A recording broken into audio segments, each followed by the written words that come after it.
दो पुराने दोस्तों की कहानी। रामू और श्यामू दो घनिष्ठ मित्र थे।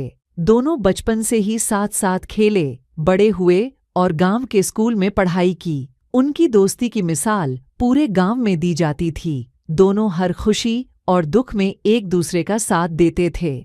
श्यामू ने अपने परिवार की देखभाल करने के लिए गांव में ही रहने का निर्णय लिया। शहर में रामू ने एक बड़ी कंपनी में नौकरी पाई और मेहनत से अपना करियर बनाया। वह बहुत व्यस्त हो गया और धीरे धीरे गांव और श्यामू से उसका संपर्क कम हो गया।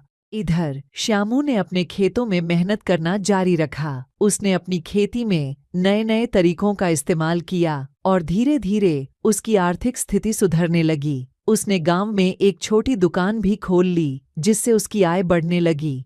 कुछ सालों बाद रामू को अपने गांव की बहुत याद आने लगी। उसने अपने बचपन के दोस्त श्यामू से मिलने का फैसला किया और गांव लौट आया। गांव पहुंचकर उसने देखा कि श्यामू अब एक सफल किसान और व्यापारी बन चुका है। रामू को खुशी हुई और उसने श्यामू से माफी मांगी कि वह इतने सालों तक संपर्क में नहीं रहा।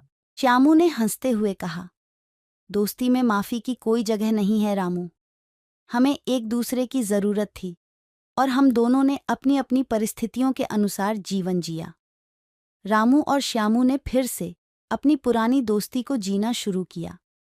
रामू ने श्यामू की मदद से गांव के विकास के लिए काम करना शुरू किया। दोनों ने मिलकर गांव में शिक्षा और स्वास्थ्य के लिए कई योजनाएं चलाईं।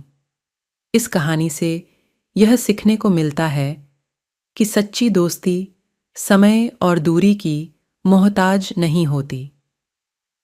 जब भी सच्चे दोस्त मिलते हैं, उनकी दोस्ती और भी गहरी हो जाती है और वे मिलकर समाज के लिए कुछ अच्छा कर सकते